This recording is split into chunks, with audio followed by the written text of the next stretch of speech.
முக்கிய செய்தி, டெல்லியில் புதிய ஆட்சி அமைக்க துணைநிலை ஆளுநரிடம் உரிமை கோரினார் அதிஷி. முக்கிய செய்தியாக பார்த்துக் கொண்டிருக்கிறோம். ஆட்சி அமைக்க உரிமை கோரினார் அதிஷி. ஆம் ஆத்மி சட்டமன்ற குழு தலைவராக தேர்ந்தெடுக்கப்பட்ட கடிதத்தை துணைநிலை ஆளுநரிடம் அதிஷி வழங்கியிருக்கிறார். டெல்லி முதலமைச்சர் பதவியை ராஜினாமா செய்த அரவிந்த் கெஜ்ரிவாலை தொடர்ந்து டெல்லி முதலமைச்சராக யார் பதவி வைக்கப் போகிறார் என்ற கேள்வி எழுந்த நிலையில் இன்று நடைபெற்ற ஆம் ஆத்மி சட்டமன்ற உறுப்பினர்கள் கூட்டத்தில் முதலமைச்சராக ஒருமனதாக அதிஷி தேர்வு செய்யப்படுவதாக தெரிவிக்கப்பட்டிருந்தது. கூடுதல் விவரங்களை வழங்குவதற்காக செய்தியாளர் நந்தினி இணைப்பில் காத்திருக்கிறார். நந்தினி, கூடுதல் விவரங்கள்.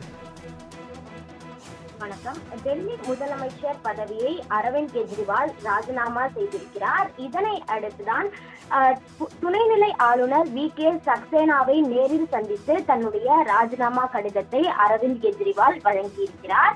இந்த நிலையில் ஆம் ஆத்மி கட்சியின் பொறுத்தவரையில் பார்த்தோம் என்றால், குறிப்பாக அரவிந்த் கெஜ்ரிவால் ராஜினாமா என்பது ஆம் ஆத்மி கட்சியினரிடையே பெரும் அதிர்ச்சியை ஏற்படுத்தியிருக்கிறது. அந்த வகையில் டெல்லி முதலமைச்சர் பதவியை அரவிந்த் கெஜ்ரிவால் ராஜினாமா செய்திருக்கிறார். துணைநிலை ஆளுநர் VK சக்சேனாவை நேரில் சந்தித்து தன்னுடைய ராஜினாமா கடிதத்தை அரவிந்த் கெஜ்ரிவால் வழங்கியிருக்கிறார். இந்த நிலையில் 48 மணி நேரத்தில் முதலமைச்சர் பதவியை ராஜினாமா செய்வேன் என அறிவித்த நிலையில் தற்போது ராஜினாமா செய்திருக்கிறார். டெல்லியில் புதிய ஆட்சி அமைக்க துணைநிலை ஆளுநரிடம் அதிஷி உரிமை கோரியிருக்கிறார்.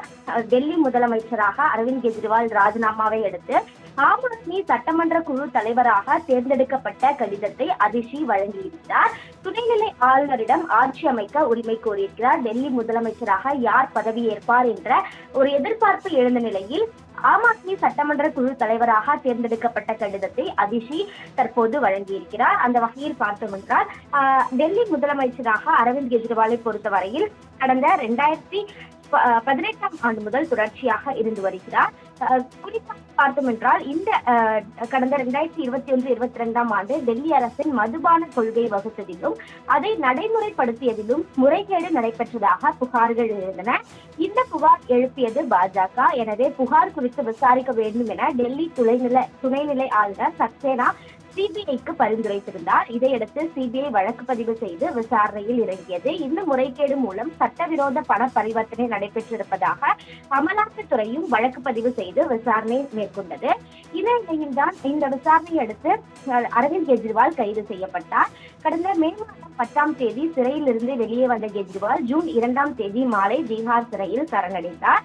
இந்த நிலையில் பார்த்தோம் என்றால், தொடர்ச்சியாக தன்னுடைய இடைக்கால ஜாமீனை நீட்டிக்க வேண்டும் என்ற அவர் நீதிமன்றத்தில் முறையீடு செய்திருந்தார். ஆனால் நீதிமன்றம் இதற்கு மறுப்பு தெரிவித்துவிட்டது. தொடர்ச்சியாக இந்த வழக்கை விசாரித்து டெல்லி உயர்நீதிமன்றத்தில் முறையீடு செய்யப்பட்டது. உயர்நீதிமன்றமும் வழக்கை முதலில் இருந்து விசாரித்து ஜாமீன் வழங்கப்பட்டது. இருந்த போதிலும் கூட ஆம் ஆத்மி கட்சியை பொறுத்தவரையில் பார்த்தோம் என்றால், இந்த வழக்கின் போக்கை நீதிமன்றம் CBI சரமாரியாக சாடி கெஜ்ரிவாலுக்கு செப்டம்பர் 13ஆம் தேதி ஜாமீன் வழங்கியது. இதையடுத்து வெளியே வந்த கெஜ்ரிவால் முக்கிய தலைவர்களை சந்தித்து ஆலோசனை மேற்கொண்டதை அடுத்து பல முக்கிய அறிவிப்புகளும் வெளியாகியது. தொடர்ச்சியாக தன்னுடைய முதலமைச்சர் பதவியை ராஜினாமா செய்வதாக ஆம் ஆத்மி தொண்டர்கள் மத்தியில் அரவிந்த் கெஜ்ரிவால் அறிவித்த நிலையில் 48 மணி நேரத்தில் தன்னுடைய முதலமைச்சர் பதவியை அரவிந்த் கெஜ்ரிவால் ராஜினாமா செய்திருக்கிறார். ராஜினாமாவை அடுத்து தற்போது அதிஷி ஆட்சி அமைக்க உரிமை கோரி தன்னுடைய உரிமை கோரல் கடிதம் என்பது அதிஷி தரப்பில் வழங்கப்பட்டிருக்கிறது. ஆம் ஆத்மி MLAக்கள் கூட்டத்தில் புதிய முதலமைச்சராக அதிஷி தேர்வு செய்யப்பட்டிருக்கிறார். குறிப்பாக பார்த்தோம் என்றால், அதற்கான கடிதமும் தற்போது வழங்கப்பட்டிருக்கிறது.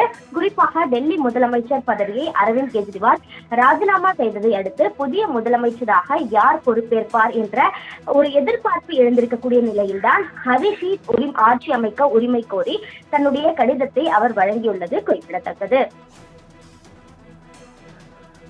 தாங்கள் வழங்கிய தகவல்களுக்கு நன்றி நந்தினி.